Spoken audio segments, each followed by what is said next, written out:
Hello students, in the last class we have discussed about the field intensity on the axial line of electric dipole and on the equatorial line. And आज का हमारा topic है electric field intensity at any point due to short electric dipole.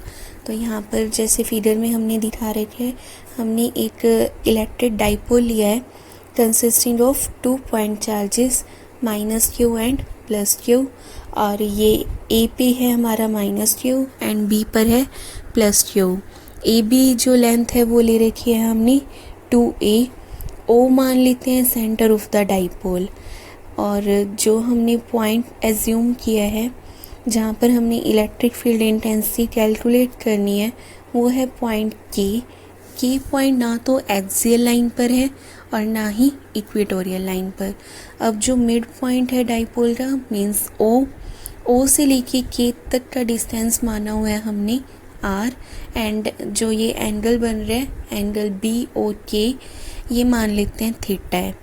Now जो dipole moment है उसकी direction क्या होएगी, from minus Q two plus Q. तो ये जो डाइपोल मोमेंट है अब हम इसको दो रेक्टेंगुलर कंपोनेंट्स में रिजोल्व कर सकते हैं। जो हमारे पास A1 B1 बन रहा है मीन्स जो ओ के की अलोन लाइन है तो उसके अलोन कंपोनेंट आएगा P cos theta, and perpendicular to that means along A to B2 हमारे पास आएगा P sin थीटा। ठीक है, फिर जो फील्ड इंटेंसिटी है एट पॉइंट के means on the axial line of A1 B1, axial line of A1 B1 and A1 B1 पर हमारे पास डाइपोल मोमेंट कितना है P cos थीटा।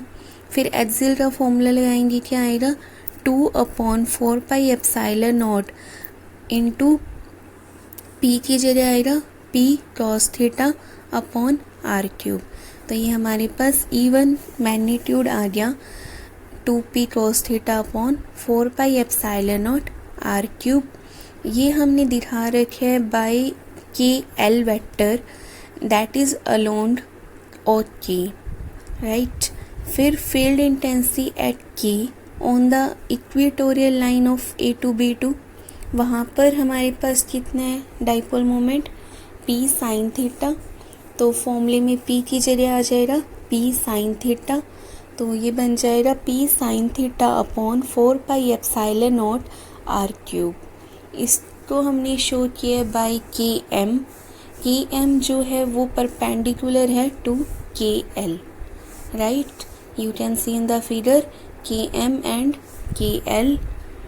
फिर जो रिजल्टेंट इंटेंसिटी ई है at point k due to the short electric dipole वो हम कैसे निकालेंगे, के एल एंड के एम हमने शो किया है तो हम सबसे पहले पैरेललोग्राम कंप्लीट करेंगे and then by using parallelogram law of vectors we can find the resultant field intensity as well as direction of resultant field intensity. तो जो हमारे पास रिजल्टेंट फील्ड इंटेंसिटी आएगी वो आएगी किससे, के एन, और के एन कहाँ है हमारा along the diagonal of the parallelogram. तो के एन की वैल्यू आ जाएगी under root K L square plus K M square plus 2 K L K M, और angle between K L and के एम इज 90, तो cos 90। Therefore E magnitude will be equal to के L है E1, के M है E2 and cos 90 0 हो जाएगा, तो ये सिर्फ दो टर्म्स बचेंगी। देन हमने यहाँ वैल्यूज़ पुट करनी है E1 एंड E2 की, तो ये आपके पास बन जाएगा अंडर रूट में 2P cos theta upon 4 pi epsilon not are cube का whole square plus P sin theta upon 4 pi epsilon not are cube का होल स्क्वायर। तो यहाँ से आप कॉमन निकाल सकते हो P upon 4 pi epsilon not are cube का whole square and then under root भी है, तो ये सिर्फ स्क्वायर और अंडर रूट कैंसिल हो जाएगा एंड बचेगा P upon 4 pi epsilon not are cube, and within the under root क्या बन रहा है अब 4, 2 2 ज़ा 4 and cos square theta plus second term में से आ रहा है साइन स्क्वायर थीटा। ठीक है, तो यहाँ पर ई मैग्नीट्यूड इक्वल आ जाएगा P/4πε0 r³ 4 cos² थीटा को आपने लिखना है 3 cos² theta plus cos² theta, because cos² theta plus sin² theta 1 हो जाएगा एंड ये हमारी टर्म रिड्यूस हो जाएगी, तो ये बन जाएगा अंडर रूट में 3 cos² theta plus 1। That's why जो इलेक्ट्रिक फील्ड इंटेंसिटी का फॉर्मूला आ गया हमारे पास नेट, वो आया है P/4πε0 r³ multiplied by under root 3 cos² theta plus 1। अब हमने क्या निकालना है, डायरेक्शन। फॉर डायरेक्शन हम लेट करते हैं एंगल LKN, मीन्स जो रिजल्टेंट फील्ड इंटेंसिटी है उसका with the axial line angle let करना है एंड वो हमने लेट किया है अल्फ़ा। ठीक है, तो अब इन ट्राइंगल KLN हमें टेंजेंट अल्फ़ा निकालना है। टेंजेंट अल्फ़ा की वैल्यू क्या होएगी, परपेंडिकुलर बाय बेस, तो ये आ जाएगा आपके पास ln upon KL, ln upon KL, और ln जो है वो इक्वल है KM के और KL की जगह KL ही।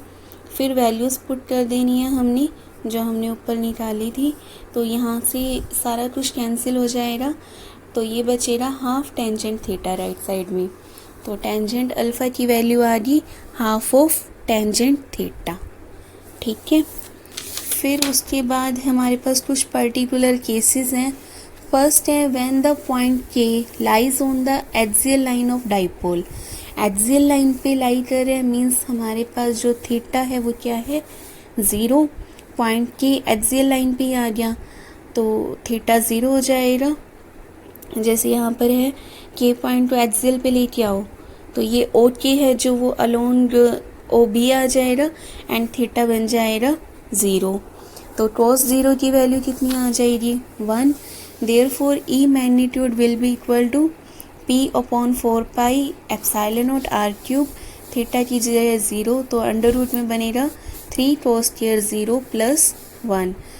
cos 0 होता है 1 तो अंडर रूट में 4 आ जाएगा और बाहर आके 2, तो ये बन जाएगा 2P/4πε0 r³ and tangent alpha क्या आएगा, हाफ ऑफ टेंजेंट 0, टेंजेंट 0 0 तो अल्फ़ा 0 आ जाएगा।